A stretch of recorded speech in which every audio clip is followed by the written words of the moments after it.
Good morning, dear students of class 7th. How are you, students? I hope all of you are good and taking care of your studies. Today we will start 7th chapter of your book, that is Internet and Email. You must be asking that why I'm going to start this chapter 7 directly, because other chapters are practical chapters. To understand those chapters, you will need a computer in front of you. That's why I have selected this chapter to start with, because this is a theory chapter as well as it's give you general knowledge about internet and email along with the education and syllabus of your class. So you are requested to open your books and I will show you the book on the screen. मैं आपको screen पर भी book दिखाऊंगा जिसमें से मैं आपको chapter समझाऊंगा, लेकिन साथ साथ आप अपनी बुक ओपन रखें और अपनी पेंसिल हाथ में रखें, जिससे कि आप जो चीज़ें पॉइंट आउट करना चाहें या नोट करना चाहें उन्हें साथ साथ करते रहें. So let us begin our chapter. This is the chapter in front of you, that is internet and email. When we will be going through this chapter, अब हमें पहले ही समझ में आना चाहिए कि हमें क्या क्या चीज़ें सीखनी है. इसमें हमारा एम है द इंटरनेट, जो हम समझेंगे कि इंटरनेट क्या होता है. उसके बाद हाउ द वेब वर्क, ये जो वेब है वो वर्क कैसे करता है, यानी कि इंटरनेट वर्क कैसे करता है, ये सारा जो नेटवर्क का जाल है ये वर्क कैसे करता है. यूजिंग यूआरएल्स क्या होते हैं, इसे यूनिफॉर्म रिसोर्स लोकेटर कहा जाता है, जो कि हमारे वेबसाइट का नाम होता है. इसके बाद है इमोटिकॉन्स, एक्रोनिम्स एंड नेटिक्वेट्स, कि नेट पर वर्क करते टाइम, इंटरनेट पर वर्क करते टाइम हमें क्या क्या चीज़ें ध्यान में रखनी चाहिए. और वर्ल्ड वाइड वेब क्या होता है. Along with that using web browser जैसे कि हमारा मोजिला फायरफॉक्स या गूगल क्रोम, इसे कैसे यूज़ किया जा सकता है. और उसके बाद आता है ईमेल. तो आज हम समझने वाले हैं इंटरनेट के बारे में. आप अपने बुक्स ओपन कर लीजिए और साइड बाय साइड में आपको ये समझा रहा हूँ. इंट्रोडक्शन. इंटरनेट के बारे में वैसे सभी जानते हैं आप लोग, बहुत आप इसमें सीख चुके हैं, काफ़ी काम करते रहते हैं. तो अभी मैं आपको बता रहा हूँ द इंटरनेट. आप बुक देख सकते हैं या स्क्रीन पर ही पढ़ लीजिए. The internet is a computer network that connect host and and system through out the world. सारी दुनिया में जो फैले हुए कंप्यूटर्स हैं वो इंटरनेट के थ्रू एक होस्ट कंप्यूटर से जुड़ जाते हैं जो उनको इंफॉर्मेशन प्रोवाइड करता है. It is different from the traditional telephony network and bears some remarkable resemblance to the postal system. तो ये बताया गया है कि जो नॉर्मल टेलीफोनिक सिस्टम है उससे अलग है, लेकिन ये पोस्टल सिस्टम के क्लोज है.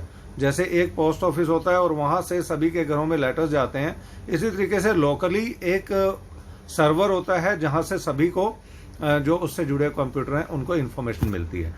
Today, the internet connects thousands of networks and millions of users around the world. It is a huge cooperative community with no central ownership. इसमें कोई ओनर नहीं होता है, हमें सिर्फ एक कनेक्शन लेना है और हम इंटरनेट से जुड़ जाते हैं. लेकिन हम इंटरनेट को कौन ऑन करता है, कौन उसका मालिक है, इससे हमें कोई मतलब नहीं होता. हमें इन्फॉर्मेशन मिलती रहती है. अब इंटरनेट के बारे में बताया गया है कि कब ये स्टार्ट हुआ था. तो ये फर्स्ट लाइन में आप पढ़ सकते हैं, 1969 में ये स्टार्ट हुआ था. और इसका फर्स्ट जो था वो आरपा था. ARPA advanced research project agency, जो कि यूनाइटेड स्टेट्स की थी. डिपार्टमेंट डिफेंस जो था वहाँ पर मिलिट्री डिफेंस सर्विसेज थी, उन्होंने शुरू किया था आपस में सूचनाओं का आदान प्रदान करने के लिए, ताकि युद्ध के समय में जो सूचना एक दूसरे को दी जाए मिलिट्री की वो लीक ना हो. तो ये स्टार्ट किया गया था 1969 में. लेकिन इसको बाद में इसमें बताया गया है जैसे कंप्यूटर स्टार्ट किए गए यूनिवर्सिटीज़ में और डिफेंस कॉन्ट्रैक्टर्स के द्वारा भी यूज किया गया. The resulting network was called ARPANET. तो इसका नाम फिर पड़ गया ARPANET. At first ARPANET was basically a large network serving only a handful of user. तो ये बहुत कम यूजर्स के लिए होता था, बट इट एक्सपेंडेड रैपिडली और ये बढ़ता गया. Initially the network included 4 primary host computers. शुरू में इसके 4 सर्वर्स थे जिनको होस्ट कंप्यूटर कहा जाता है. The internet acts as a carrier for several different services. अब इसमें आप पढ़ सकते हैं कि कैसे वर्क करता है. The internet acts as a carrier for several different services. बहुत तरह की सर्विसेज हमें प्रोवाइड करता है, each with its own distinct features and purposes. The most commonly used internet services World Wide Web, electronic mail, news, file transfer, protocol, chat, instant messaging और ये सभी services जो है वो हमें मिलती हैं। वर्ल्ड वाइड वेब क्या है? ये वर्ड आप सुनते आ रहे हैं। The world wide web is a large information system where you can surf and get information, जो कि एक बहुत सारे कंप्यूटर्स का सर्वर्स का आपस में कनेक्टेड एक जाल है, जहां हम बहुत सारी जो सर्फ करके बहुत सारी वेबसाइट्स को ओपन कर सकते हैं। और सबसे बड़ी जो ईमेल सर्विस है वो हम इसके थ्रू यूज कर सकते हैं। It consist of several public and private websites, बहुत सारी पब्लिक प्राइवेट वेबसाइट्स होती हैं विच में be interlinked and accessible over the internet world wide. www is also known as web, तो इसी को वेब कहा जाता है, ये हम सभी जानते हैं। इसके बाद many people believe that the world wide web and the internet are the same thing, और समझते हैं, but this is not correct कि वर्ल्ड वाइड वेब और इंटरनेट ये एक चीज है, ऐसा नहीं है। In fact these are two different things. The web is service, web एक सर्विस है that is supported by internet, जो इंटरनेट प्रोवाइड करता है। A system of interconnected network, जो कि इंटरनेट होता है, वो प्रोवाइड करता है वो सर्विस को, जिसे वेब कहा जाता है। Information on the web is stored in the form of web pages. In the form of web pages, a web page is hypertext document. तो ये जो हमारी जितनी भी इंफॉर्मेशन होती है, आप बहुत सारी वेबसाइट पर जाते होंगे, पढ़ते होंगे, तो उसमें जो भी टेक्स्ट लिखा होता है उसे हाइपर टेक्स्ट बोला जाता है। ये HTML में लिखा जाता है, ये आप पढ़ेंगे इसी क्लास में। A collection of related web pages is also called website. जो बहुत सारे पेजेस, जैसे हमारी बुक होती है, बुक में कई पेजेस होते हैं और उसे हम एक बुक बोलते हैं, जो कई पेज कंसिस्ट करती अपने अंदर रखती है। इसी तरीके से बहुत सारे वेब पेजेस को मिलाकर एक वेबसाइट बनती है। Websites are housed on a web server. जो वेब साइट होती है, तो जैसे कि मैं आपको बता रहा था कि वेब सर्वर पर जो हमारी वेबसाइट होती है, ये वेब सर्वर पर होती है। और अ web server is an internet host computer, और ये एक होस्ट कंप्यूटर होता है जो थाउजेंड्स ऑफ इंफॉर्मेशंस को या फाइल्स को वो स्टोर रखता है वेब पेजेस के रूप में। Copying a web page on to a server is called publishing the web page. जब हम अपनी एक वेबसाइट बनाकर उसे कॉपी कर देते हैं वेब पेज को सर्वर पर, तो उसे कहते हैं पब्लिश करना वेब पेज को। This process is also called as posting और अपलोडिंग। इसी को अपलोडिंग भी कहा जाता है। हाउ द वेब वर्क, अब ये वेब वर्क कैसे करता है ये हम समझते हैं। Web documents can be linked together because they are created in a format known as hyper text. हमारे पेजेस बने होते हैं जिसे हम हाइपर टेक्स्ट में लिखते हैं। Hyper text system provides an easy way to manage large collection of data. बहुत सारा डेटा वेब हाइपर टेक्स्ट में लिख दिया जाता है, which can include text file, जिसमें पिक्चर्स हो सकती हैं, साउंड, मूवी और बहुत कुछ हो सकता है। To support hypertext documents, the web use a special protocol called hypertext transfer protocol. इसे बोला जाता है HTTP.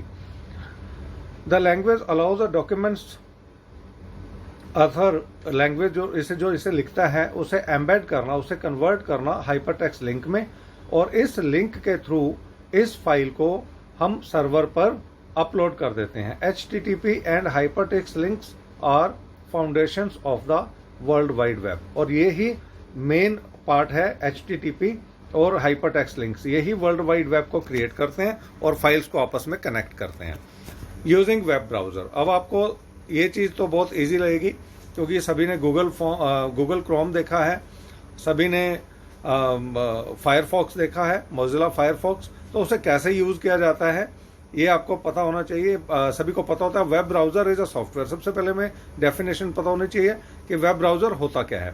Web browser is a software application design to find hypertext documents on the web and then open the documents on the user's computer.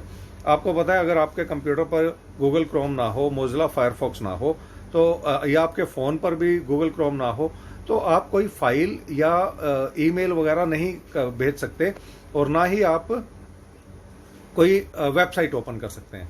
तो जितने website open करने के लिए जो सॉफ्टवेयर हमारी हेल्प करता है उसे वेब ब्राउजर कहते हैं। Launching your how to launch your web browser, आप ब्राउज़र को कैसे लॉन्च करते हैं ये बहुत इजी है। आप स्टार्ट पर क्लिक करते हैं, विंडोज़ टास्क बार ओपन होता है। ऑल प्रोग्राम्स में आपको जो भी आपके सिस्टम पर, कंप्यूटर पर जो भी आपके वेब ब्राउज़र होगा वो आपको मिल जाएगा। जैसे एग्जांपल के तौर पे अगर आप देखें तो यहाँ स्क्रीन पर जो दिखाई दे रहा है इसमें इंटरनेट एक्सप्लोरर जो है वो वेब ब्राउज़र के तौर पर दिखाया गया है। ये सबसे पहला वेब ब्राउज़र था इंटरनेट एक्सप्लोरर, तो जो सबसे पहले यूज़ होना शुरू हुआ था। अब मोज़िला फायरफॉक्स और इसके अलावा भी कई वेब ब्राउज़र सॉफ्टवेयर आ चुके हैं। यूजिंग URLs, अब URL क्या होता है? URL is uniform resource locator. ये वो नाम है, एक वेबसाइट का जो नाम होता है जिसके नाम को हम एड्रेस बार पर लिखकर क्लिक करते हैं, एंटर करते हैं तो वो वेब पेज खुल जाता है। उसे जो उसका नाम होता है उसे हम यूनिफॉर्म रिसोर्स लोकेटर कहते हैं। You have learned in previous class, अब आई डोंट नो आपने पढ़ा है नहीं, लेकिन वेब पेज का जो नाम होता है उसका एक यूनिक एड्रेस होता है जिसे यूनिफॉर्म रिसोर्स लोकेटर कहा जाता है। URL are the key to navigating the web. ये अगर नहीं पता तो हम वेबसाइट को ओपन नहीं कर सकते और वेब पे नेविगेट नहीं कर सकते, नेट को यूज नहीं कर सकते। When you provide a URL to browser, the browser finds the URL's web page and then transfers the web page to your PC, और वो वेबसाइट को आपके पेज पर खोल देता है। The content of the web page then appear in the web browser window, और web browser window पर आपको वो वेबसाइट दिखाई देती है। इसके बाद आता है कि using address bar. Address bar को कैसे यूज करते हैं? ये जहां पर यहाँ पर लिखा हुआ है google.com, ये है एड्रेस बार जिस पर आप URL लिखते हैं या उस वेबसाइट का नाम लिखते हैं जिसे आप ओपन करना चाहते हैं, और जैसे ही आप उसको यहाँ लिख कर क्लिक करते हैं, एंटर करते हैं तो फ्रॉम द कीबोर्ड आपकी वो फाइल ओपन हो जाती है। मतलब जो वेब है वो उसे सर्च करता है, हमारा वेब ब्राउज़र जो है वेब पर सर्च करता है उस वेब पेज को और उसे हमारे सिस्टम पर ओपन कर देता है। यूजिंग हाइपरलिंक, अब ये हाइपरलिंक क्या होते हैं? हाइपरलिंक वो हैं जो एक पेज को दूसरे पेज से कनेक्ट करते हैं। मैं इसमें पढ़ता हूँ, a hyperlink, you can see in your book also, a hyperlink is simply a part of web page that is linked to a URL। अब URL का नाम जो है उसका जो लिंक होगा वेब पेज के पहले पेज यानी कि होम पेज के साथ वो जुड़ा हुआ होगा। जैसे ही हम URL लिख के एंटर करेंगे वो लिंक ऑटोमेटिकली सर्च करेगा उस वेब पेज के उस वेबसाइट के फर्स्ट पेज को। A hyperlink can appear as text, an image, or navigational tool such as button or an arrow. You can click a hyperlink and jump from your present location to the URL specified by the hyperlink. Hyperlink text usually look different from normal text in a web page.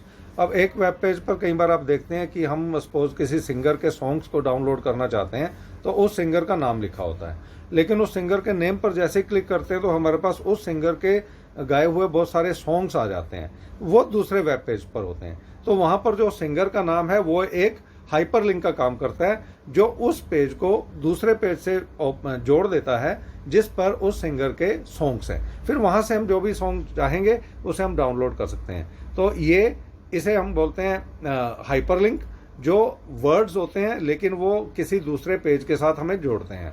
Hyperlink text usually looks different from normal text in a web page. उसका colour कुछ अलग हो सकता है, purple colour या blue colour बहुत ज़्यादा use किया जाता है। It is often underlined but can be formatted in a number of ways. अलग अलग तरीके से ये फॉर्मेट किया जा सकता है, किया हुआ हो सकता है अलग अलग वेब पेज पर। तो अभी हम इस चैप्टर को इतना ही पढ़ेंगे ताकि हम इसे अच्छे से समझ सकें। आप इसे पढ़ें और इस चैप्टर में से अगर आपकी कोई क्वेरी है तो आप मुझे अभी भेजें ताकि मैं इसे सॉर्ट आउट कर सकूं और आपको इस चैप्टर को और अच्छे से समझने में हेल्प कर सकूं। सो थैंक यू वेरी मच।